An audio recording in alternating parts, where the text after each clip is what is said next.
Hello friends, myself Kashif Raza, आपका बायो भोपाल पर वेलकम। आज का जो हमारा डिफरेंस है, कॉर्म वर्सेस बल्ब, ये दोनों अंडरग्राउंड स्टेम की टाइप्स हैं और इन दोनों को हम देखेंगे कि किस तरह आपस में मार्फोलॉजिकली डिफरेंट है। तो इन दोनों को हम मार्फोलॉजिकल कैरेक्टर ऑफ प्लांट में इन दोनों को कवर कर चुके हैं, लेकिन आज हम इनके डिफरेंस को देखेंगे जो कि एग्जाम के पॉइंट ऑफ व्यू से इंपॉर्टेंट है। तो फर्स्ट वन हम इसकी डेफिनेशन को देखते हैं।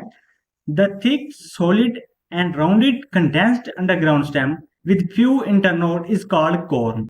अगर हम इस डायग्राम में देखें तो इसमें आपको कॉर्म की एक डायग्राम नजर आ रही है जो कि कालोकासिया की है, जिसको हम कॉमन वर्ड में कचालू भी कहते हैं। तो डायग्राम और डेफिनेशन जो थ्योरी है इसको कंपेयर करें।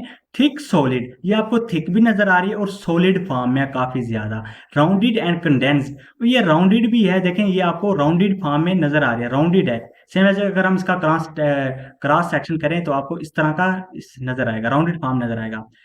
And underground stem with few internode is called core. ये अंडरग्राउंड होती है, ये देखें ये आपको सोल की सर्फेस नजर आ रही है, ब्राउन ब्राउन टाइप की। तो हम कह सकते हैं ये क्या होता है, हमारे पास अंडरग्राउंड स्टेम होते हैं, उस पर कुछ इंटरनोड प्रेजेंट होते हैं। इसमें जो नोड्स इंटरनोड होते हैं वो रिड्यूस्ड फॉर्म में होते हैं, यानी डिस्टिंक्ट नहीं होते। यहाँ पर अगर आप देखें नोड्स और इंटरनोड को लेबल भी किया गया है जो कि बहुत ही डिस्टिंक्ट फॉर्म में नहीं है। तो सोम एज इट, अगर हम इसके अगेंस्ट बल्ब को देखें तो बल्ब में क्या होता है, specialised much reduced short underground stem composed of broadly conical disc is called bulb।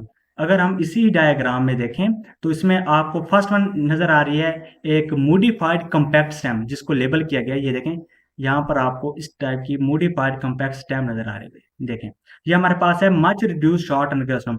ये वो पार्ट है जो कि अंडरग्राउंड होता है। जो हम अगर हम कहें कि सोल की सर्फेस होती है वो कहाँ से स्टार्ट होती है, यहाँ से स्टार्ट होती है और यहाँ तक। इसके फ्लैश लीव जो होते हैं वो above the surface, soil surface के होते हैं, और जो इसकी मच रिड्यूस जो स्टेम होती है वो अंडरग्राउंड होती है। और इसी के स्टेम से एडवेंटिशियस रूट्स अराइज होती हैं। जो कि एडवेंटिशियस रूट्स होती हैं वो रेडिकल से अराइज नहीं होती, वो किसी भी प्लांट के पार्ट से अराइज हो सकते हैं। वो लीफ हो सकता है, स्टेम हो सकता है, वो एरियल ब्रांचेज हो सकती हैं। ठीक है, मेन जो आता है वो रेडिकल से अराइज नहीं होंगी। हमने टैप रूट और एडवेंटिशियस रूट्स के डिफरेंस को भी कवर किया है और इनको एक प्रॉपर लेक्चर में डिटेल के साथ जितनी थ्योरी थी, जितनी डायग्राम थी, उसको भी कवर कर चुके हैं। तो इसको लाजमी आप लेक्चर्स का विजिट किया करें, उसके बाद आप डिफरेंस को कवर किया करें। अगर आपके मतलब कंसेप्ट कवर है तो फिर आप इजीली डिफरेंस करेंगे, क्योंकि फिर तो आपने मेन मेन पॉइंट देखे हैं कि आपस में कौन कौन से पॉइंट से डिफरेंट है। जो उसमें टर्म या पॉइंट्स या वर्ड यूज होते हैं उसका तो कंसेप्ट आपको पहले से ही होगा। तो अगर हम इस डायग्राम में देखें तो इसमें आपको यहाँ पे सोल की सर्फेस नजर आएगी। तो हमारे पास ये जो लीफ होते हैं ये फोलिएज लीफ होते हैं जो कि फोटोसिंथेसिस करते हैं। फोटोसिंथेसिस के रिजल्ट में जो हमारे पास कार्बोहाइड्रेट्स बनती है वो इसके जो फ्लैशी लीव्स होते हैं उसमें स्टोर हो जाती है। सेम एज इट देखें तो इसमें आपको ये फ्लैशी लीव्स नजर आ रहे हैं, bulb scale fleshy modified leave, जिसमें फूड स्टोरेज होती है। और ये वाले हमारे पास फोलिएज लीव्स होते हैं। तो सो एज इट हम कह सकते हैं कि कोनिकल डिस्क की फॉर्म में होती है, यानी कोनिकल डिस्क देखें हमने यहाँ पर अभी इसको ड्रा किया है। अगर हम यहाँ पर करें तो ये कोनिकल डिस्क होती है, डिस्क फॉर्म में। तो नेक्स्ट पॉइंट हमारे पास है, fleshy leaves are not found in corn. Fleshy leaves जो होते हैं वो हमेशा फूड की स्टोरेज करते हैं। अगर हम कॉर्नों की बात करें तो इसमें आपको कोई फ्लैशी लीव्स नजर नहीं आ रहा। अगर आपको कोई लीव नजर आ रहा है तो वो तो फोलिएज लीव्स हैं जो कि फोटोसिंथेसिस करेंगे। फ्लैशी लीव्स वो लीव जो फूड स्टोर करते हैं, इसमें आप कहीं पर भी प्रेजेंट नहीं आएंगे। तो हम कह सकते हैं जो कॉर्म होता है इसके अंदर जो फूड स्टोर होते हैं वो इसी के सेल्फ के अंदर ही होते हैं, इसी के अंदर ही स्टोर होती है, ये खुद ही स्टोर करता है फूड को। तो नेक्स्ट इसके अगेंस्ट अगर हम बल्ब का पॉइंट देखें, large fleshy leaves are borne on the upper surface of bulb. इसमें जो लार्ज फ्लैशी लीव्स होते हैं वो प्रोड्यूस होते हैं, डेवलप होते हैं अपर सरफेस ऑफ बल्ब, यानी above the side sole surface के। तो थर्ड पॉइंट है, stored food is present in central portion of corn itself.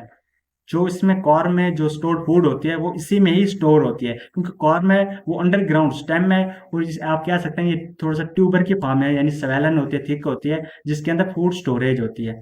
Same as it अगर हम देखें इस बल्ब में तो बल्ब में क्या होता है, स्टोर्ड फूड इज प्रेजेंट होता है इन द फ्लैशी लीव। इसमें जो फूड स्टोरेज होती है वो फ्लैशी लीव्स में होती है। क्योंकि इसके स्टेम में क्यों नहीं होती है, इसकी स्टेम जो होती है वो मच रिड्यूस्ड होती है, जो बहुत ही कम होती है, और वो जस्ट वही पार्ट जो होता है वो अंडरग्राउंड का होता है। लेकिन इसमें जो फूड स्टोरेज होती है वो अबव द सोल सरफेस के अपर साइड पे होती है, जो कि फ्लैशी लीव्स होते हैं। आप डायग्राम में हमने देखा था, ये हमारे पास फ्लैशी लीव्स है जिनको हम यूज करते हैं एज ए फूड के तौर पर। अगर हम इसके एग्जाम्पल में देखें तो कॉर्म की एग्जांपल है कोलोकासिया, जिसको हम कचालू कहते हैं कॉमन वर्ड्स में। तो सेम एज अगर हम बल्ब में देखें तो ओनियन इसकी कॉमन एग्जांपल है। अगर आपका कोई भी क्वेश्चन हो या डाउट हो तो आप कमेंट कर सकते हैं और मुझसे व्हाट्सएप पर भी कॉन्टैक्ट कर सकते हैं। तो यूट्यूब के अबाउट में जाकर व्हाट्सएप का लिंक दिया गया है, तो आप वहाँ से ज्वाइन करके मुझसे वहाँ से भी कॉन्टैक्ट कर सकते हैं और उस ग्रुप में हम जितने भी लेक्चर के रिलेटेड कंटेंट होता है या बॉटनी के रिलेटेड कंटेंट होता है और वो बुक्स जो बॉटनी के रिलेटेड मोस्ट स्टूडेंट्स को चाहिए होती है वहाँ पे प्रोवाइड की जाती हैं। अगर आपको असाइनमेंट्स में या किसी भी चीज़ के रिलेटेड आपको हेल्प चाहिए हो तो आप बिना झिझक मुझसे कॉन्टैक्ट कर सकते हैं। तो अगर आपने अभी तक चैनल को सब्सक्राइब नहीं किया तो लाजमी सब्सक्राइब करें और दोस्तों के साथ शेयर करना हरगिज़ ना भूलिएगा। मिलते हैं नेक्स्ट लेक्चर में। Bye bye, Tata.